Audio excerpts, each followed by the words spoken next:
WNST, Towson, Baltimore, and Baltimore Positive. We are positively in Glen Burnie. We're doing the Maryland Crab Cake Tour. It is all presented by our friends at the Maryland Lottery. 50 years of them, 25 years of us. Also our friends at Window Nation, 866-90 Nation. I can get the hat going here. Feels like a Oriole floppy hat, end of summer thing here. Stueart Pittman, County Executive from Arundel County, kind enough to come up.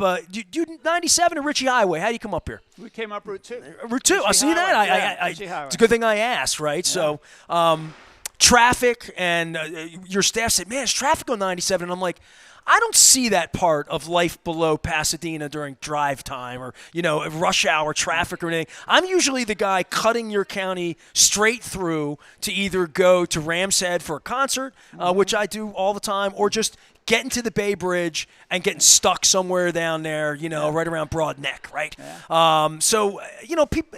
People talk about your county or driving through it, and I had so much fun the last couple summers with Jake Day, who was the Salisbury mayor, saying, yeah, I've been to Salisbury 10,000 times. I've just never stopped to do anything but get a milkshake or pee. I just have never getting out of the car because I'm always on the way there.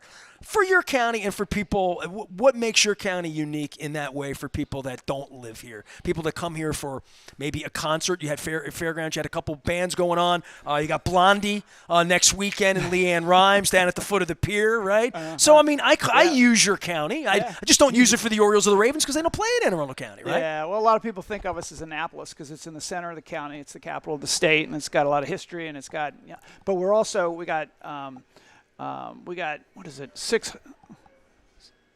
530 miles of coast. Water. Chesapeake Bay, yeah, and all the different inlets. So now that's more than 40 states, 45 states. It's got to be more than right? I mean, it's a ton because there are all these little inlets, and so we started a new thing called Anne Arundel County River Days this year, and I want to get one in every river on the weekends. But we had one last weekend at Quiet Waters Park near Annapolis, and we're going to do another one at Fort Smallwood coming up September 23rd. And the idea is getting people on boats on the water for free and having a little festival at the same time with organizations there that do water quality and history, and it's awesome. It really was a good time on Sunday, and hopefully people will be back. I'm going to anger one of your counterparts, Johnny O, because and Brandon's a little upset that I moved out of the city a year and a half ago. I lived in the city for 19 years. I'm from Baltimore County.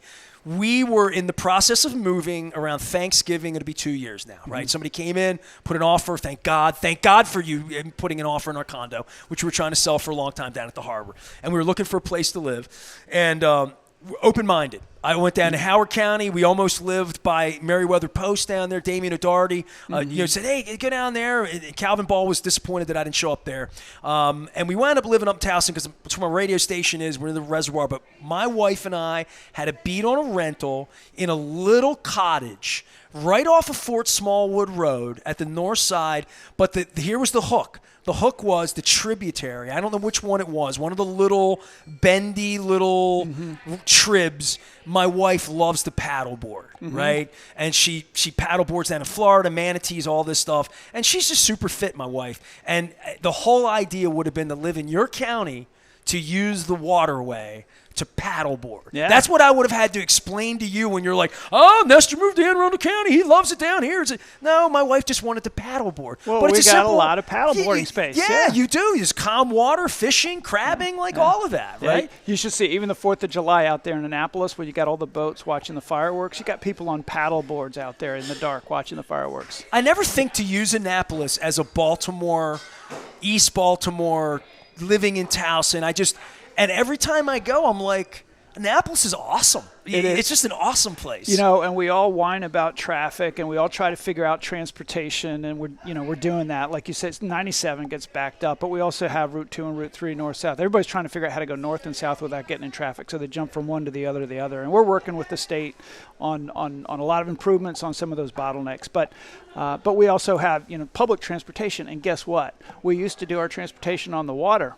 And I think someday we're going to have these really cool hydrofoil ferries about the size of a bus that can go 30, 40 miles an hour on the water without creating a wake, going north, south, Baltimore, Annapolis, pop over to the eastern shore. I've been on those in Australia. I've been on those.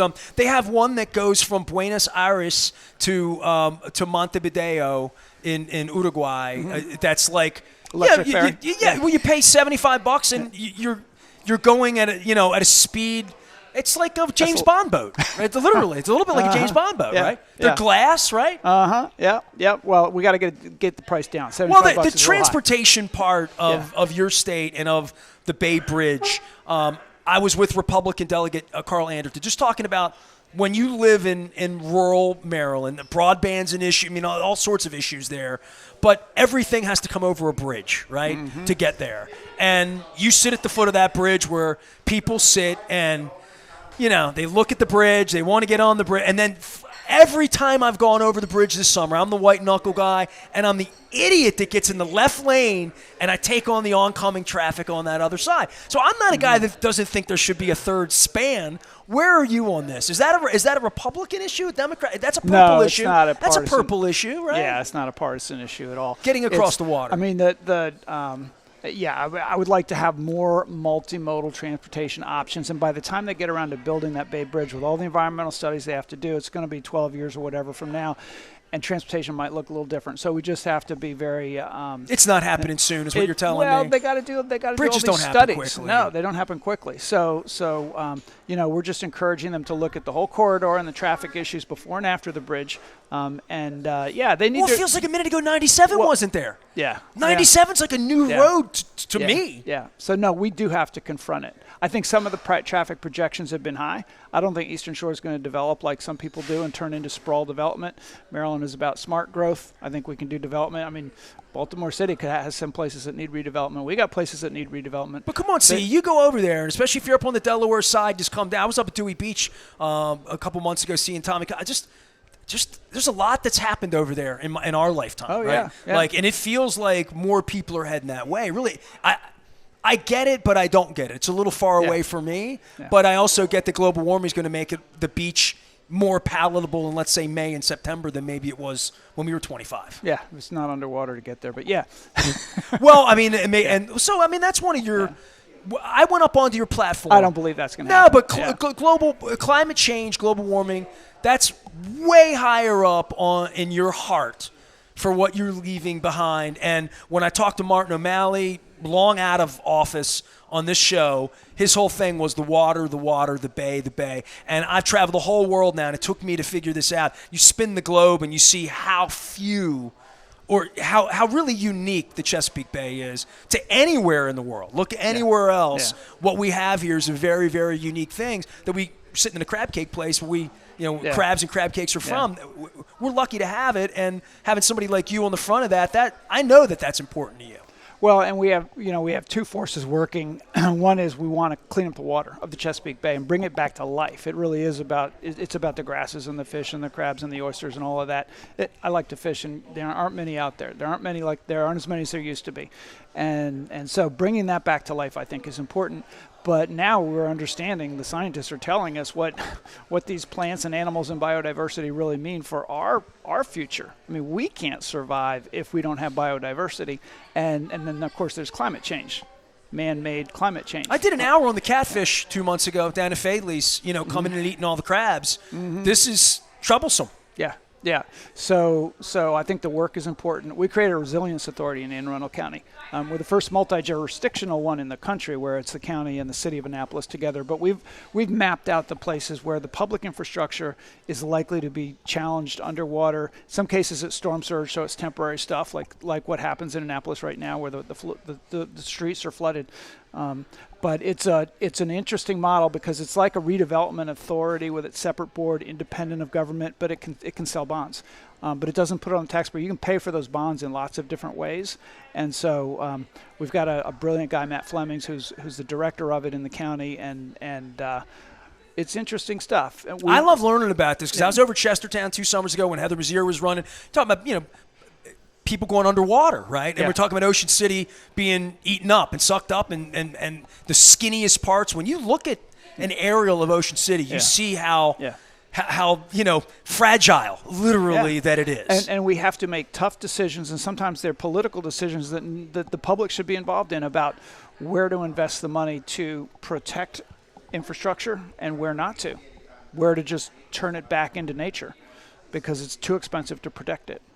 So those decisions are going to have to get made, and they need to be made in advance of the storms and the storm surges. County Executive Stueart Pittman joining us here. We are at Pappas. We're down in Glen Burnie. Beautiful Richie Howie.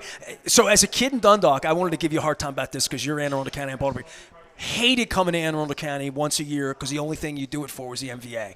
And it was the only place you could go. Oh, I got to go down to Glen Burnie. Oh, I'm going to be there all day. Got to take the day off. And so you talk about government making things better. There's so many more things that are way more efficient in regard to how to get your driver's, any of those kinds of things that can be done digitally now. Oh, yeah. Whether it's even just tickets for concerts or anything is made easier. But everybody had to come to Anne Arundel County, come to Glen Burnie, and sit at the DMV once a year. I remember sitting in line. Well, we had one in Annapolis, too. I'd go there. Yeah, we probably had one in Essex, too, but it wasn't full service or whatever, to do your little driving test and do. But so for you with kids back to school, because I've talked to a lot of folks about that, I guess we take this for granted, right? Like I see all the pictures, keep sharing them out on social media, your kids, and what day it is and what year it is and all that stuff.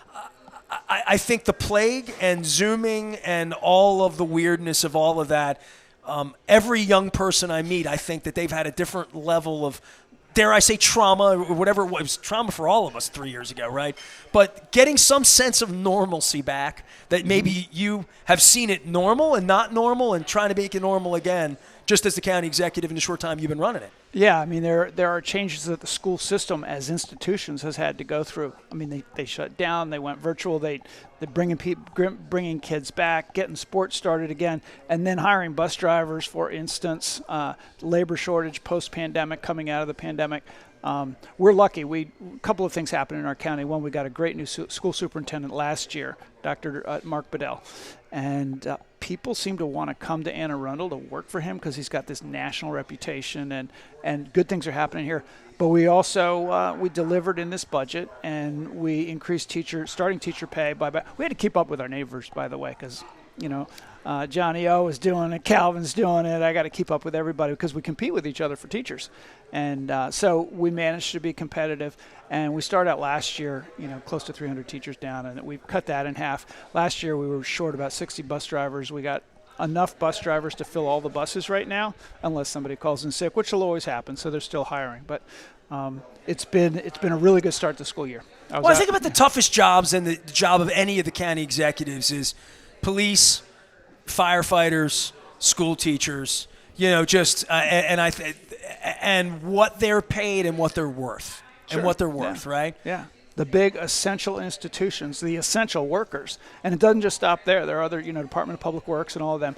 And people think, government is inefficient. Government is it's taking my taxpayers' dollars. But government is competing with the private sector for employees every single day. And the private sector is faster about making changes because they don't have so many rules that they have to follow. Some of these are good rules; they're public, to protect the public taxpayers. But it's slower. We can't just reclassify your job position. We have to go to the county council and get a vote and put it in the budget for the next year, and to be able to. So we were hustling to try to get retention bonuses out to staff and things to be able to compete. But we got you got to hire and you got to retain.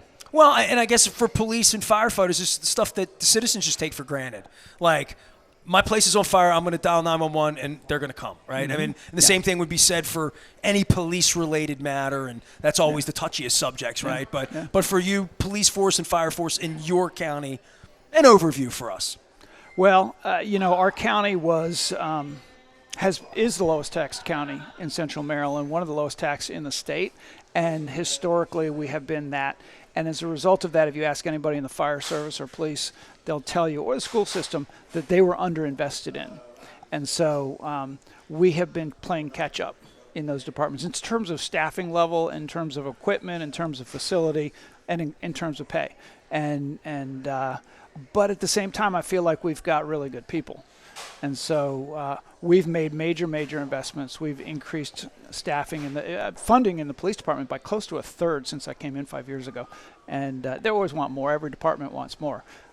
But we have the same problems everywhere where, a shooting happens and everybody thinks, it's a terrible thing as it is.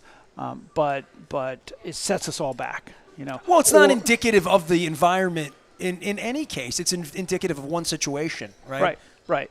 And because of social media, everybody, communication is fast now and pretty universal, and people hear about stuff, as they should. There's more transparency in government, so less room for error. I mean, government, I think, has really improved over the last couple of decades. The back room, smoke-filled room stuff, you can't get away with that anymore. Thank God. Yeah. Right? Yeah. I mean, we're all better for that. Yeah. Yeah. And so, and there's much more community engagement. I mean, when we do our budget process, we have 7 town halls, and there's all kinds of ways to get your voice heard as a citizen online and coming to things by Zoom and in person that didn't exist before. And so there's just a lot more accountability, and that's a good thing. All right, I got to get you to Orioles, got to get you to Ravens here, because you had a little soiree with the Orioles the other night, right? I mean, how many games you been to this year? I only been to 2. Okay. But I went on Wednesday night and to do the opening pitch, and it was. Did you practice? Did you warm up? Well, it's kind of interesting because I had some people on my staff who kind of helped make it happen, and big fans, and they were very, very nervous. And I never played competitive baseball. But when I was younger, I played constantly. I spent all my time playing catch, right? And and a little bit of pickup baseball. And you were an Orioles guy as a kid. You know what? What were you? The only games I ever went to were Washington Senators. I'm that old. Oh, wow. Yeah. I didn't think you're that old. 61. I was young at the time. All right. But gone at 71, so by the time you were 10, that was it. But my arms. You do what Joan Jett did, just adopt the Orioles, man. I fell off horses a lot. I've had 3 broken collarbones, and when you do that, you get the frozen shoulder and everything as you're recuperating. And my shoulders aren't in great shape. So somebody on my staff said, Chris Trumbauer, my budget officer, said he comes into work with a couple of baseball mitts and a baseball, and says, "Let's go outside, and I want to practice. I want you to practice." How far for your in first advance pitch. of this? This was about 2 weeks out. Okay, all right. And we played catch for a while. I threw some pitches to him, and then I could hardly move my shoulder the next day. So that's why I said decided, how far in advance. You don't do this the day before. So I did no more practice. I took a couple of Advil. Right. And I survived. Did you throw it okay? Well, so there's this bird that catches it. Oh, right? come on, man. And he told me. You didn't throw it well. I did. I did okay. All right. He told me just don't throw it low because I can't bend over too far. And we got this thing going. All the birds, it's different people in the costume. Who can catch the most. And so I threw it perfectly straight. It was a little high. So it was not a strike. He had to put his, just You got it there. I got it there. You do it from the mound or down low? You went low, right? Well, you know what? I asked special permission to get up on the mound. I did watch videos of You went to the mound. They wouldn't let me on the mound. They won't let you on the mound. They right. won't let me on the mound. So I was in front of the mound.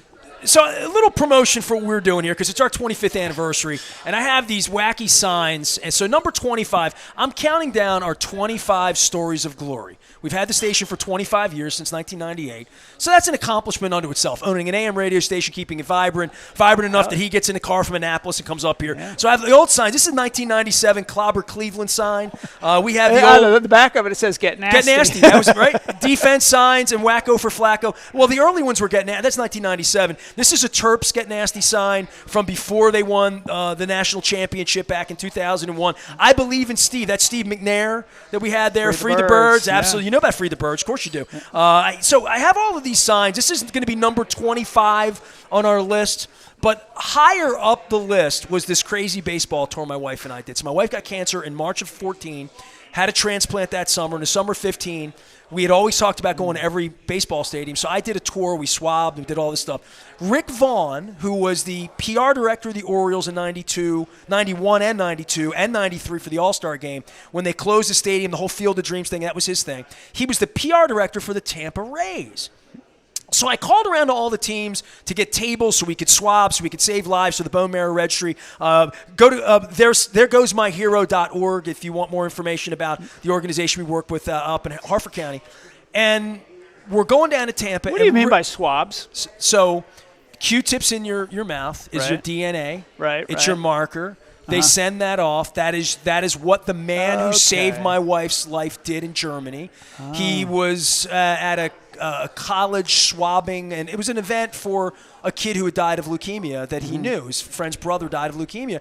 And he's like, yeah, you want to get on the bone marrow registry. Well, what do I have to do? Well, if you're the perfect match, you either have to give blood peripherally or through your hip. It's a lot less painless and less arduous than it was 20 years ago. So my wife needed a match because she had no family to match. So she had to go out on the registry and have her life saved by a stranger who's now a friend and family. He's in Germany. We're taking him to the game in Frankfurt. Frankfurt in November. So he saved her life. So in 15, we decided to do this baseball tour. And Rick Vaughn says to me, I want her to throw out the first pitch in Tampa. And I'm like, well, there won't be a big crowd there, so it'll be okay. She won't be too nervous, And that kid Rick, they're really good then. So we went down, and he got, I had to get her ready. My wife can play ball. My wife's pretty athletic, way more than I thought for being not an athlete. I mean, she could throw a baseball, no problem. So we brought her out there, and she really got cocky and wanted to get up on the mound. And Rick would not let her do it, just wouldn't let her do it. But she did it from below the mound. She threw a pretty good strike, so she did okay. All right. So if she can do it. It's a lot of pressure. It was a ton of pressure on her. I had people who worked for me that I was sure that if I really made if it hit the ground, they were going to resign. They couldn't work for me anymore if I couldn't throw a pitch. So I was interviewing my wife when she's out there, like, are you nervous? She's like, I'm a lot more nervous than you have that camera on me. Yeah. County Executive Stueart Pittman, you may recognize him from throwing the ball high and away last week at Camden Yards. We're doing the Maryland Crab Cake Tour. It's all presented by the Maryland Lottery in conjunction with our friends at Window Nation. I have Leslie Shreve's going to be here. My original producer, Ray Bachman's going to join us down here at Pappas in Glen Burnie as well. All right, so Orioles and Ravens, I mean, I'm a sports guy. Like 32 years I've been doing sports on the radio. The last 10 I've been mixing in people like you in politics and stuff. There's never been more rabidity than there will be in the next 6, 8, 10, 12 weeks if the Orioles can win a World Series or go on that pathway and the Ravens get off to some sort of what we think they are going to, 5-2, 6-1, a good, healthy start. We're looking at like a fall here where a lot of your students are going to be writing the teacher notes saying, please excuse, little Stuart, he needs, I mean, because that's what October is going to be. Let's here. hope It's going to so. be fun. Let's hope so. Yeah, let's just shut down the schools and all go to the ball games, right? No, I didn't say that. Don't look at me. Do you have like the that. power to do that? No, I do not. But my kids, my kids would love me forever. See, I would give Brandon Scott a hard time about this because the city of Baltimore, in Louisville, when I go to the Kentucky Derby on that Friday, the whole place is shut down. It's true. Yeah. I mean, that Friday, first Friday in May, is I don't know if it's county, state. I don't know if they're doing it in Lexington too or they're doing it everywhere. But the part of Kentucky I've been in, it has been like a high religious holiday. Yeah. Like it is a shutdown. Opening day was that way in Dundalk when I was a kid. I mean, opening day was shut down. In Lexington, where they have Keeneland, it seems like the whole meet, nobody goes to work. There are all these people who come in their business Saratoga's suits like that. It looks like nobody does anything in Yeah. Saratoga Yeah. when I'm up there. Yeah. The horse, I haven't even talked horse racing with you. Give me a little future of the Preakness and like where. Yeah, I mean That's above my pay grade. dude. 32 years, Yeah. but I worry. We all should worry. And then just the sport itself. Like, I had Bob Baffert on a year and a half ago. And I've known Bob 30 years, right? Bob wins the Derby, and I text him. I'm like, hey, you going to come on the show? Yeah, I'll come on, but I want to come on earlier in the week. So we did a Zoom on the Friday after they went, year and a half ago. And I walked into Costas Sunday morning, and, he's a big horse racing guy, Mr. Yeah. Costas. He has horses everywhere. I walked in for crabs, and he said, Baffert, he's been cheating. I'm like, no, I just had him on last night. We just did like a 30-minute Zoom. He's like, you're not going to be able to run it. His horse is disqualified. Yeah. And I'm like, man. And then I talk to horse racing people, and it's almost like the political realm you're in where there's sort of like there are Bob apologists and there are Bob defenders and there are Barry Bob guys, right? Yeah. And so along all of that, the industry's got to get its act together. I mean, that's for me. That's what everybody says, and They need a commissioner like you when you're done running the county. it's hard. I mean, people think everybody in horse racing is super wealthy and Not at all. and doesn't care about the horses. The people who work on the backstretch of the racetrack, they are so passionate. Most of them don't make much money. And it's a hard life. It's a hard life. I mean, I remember when I first started going at the Preakness, being a guy that covered hockey, and that's not an easy life either, getting on buses and playing minor league. But when I saw the stalls and saw these creatures as a young person who didn't grow up around horses, a different level of respect. Yeah. I mean, they're incredible creatures. They are, they're almost like wild animals. Their spirit and their desire to run, but they're domesticated and they have this loyalty to people and they connect with people like they're part of the herd, and you fall in love with them really easily. And I was never part of the horse racing world. I actually got horses off the racetrack when they were done and then trained them for second careers. So it was like job retraining for horses. Riders. And then, riding horses? turn them into riding horses. Sure. Yeah. Kids could ride them. I mean, they're not easy. They're not the easiest horse. They're not the easiest. My wife's been breed of trying to horse. get me on a horse for 20 years. She rode horses as a kid. But it's sad to see. It's sad to see the sport kind of always under attack. I think some of the problems with the breakdowns have to do with the breeding of the horses. They're not as tough as they used to be, and in some ways it's like you pamper them more and more and more. They get massage, they get chiropractic, they get all these fancy things to make them feel good, and then they don't realize they have pain, and then they run through it, and then they hurt themselves catastrophically, and nobody's figured out how to put a horse in a sling so that it can heal a broken bone, because the horse's system, it just doesn't work. They need to be able to move around to stay alive. Or standing on three legs, then one of their legs starts to swell up. So they end up getting euthanized. It's sad and it's terrible. But horses in the field do the same thing. So you see it, you hear about it at the racetrack when it happens, but you don't hear about it when it happens out in the field for a horse on the farm. And it's just a storm of bad news for horse racing.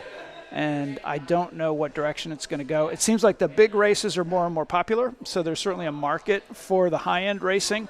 It seems to be the lower-end racing that is disappearing, and there's fewer races. And I think in Maryland, even the industry has sort of recognized we're not going to have two racetracks, one that does year-round, and then Preakness, Pimlico. Down from 4 and 5, 25, 30 years ago. Bowie, and all that, right? And so they're all trying to figure that out right now.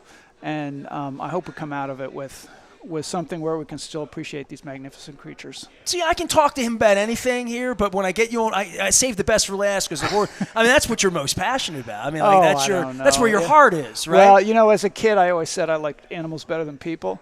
I still like people, though. I do care about. Well, they people. voted for you here. Got a few more votes in the. Stueart Pittman here. Kenny, do you have any like run to the finish line?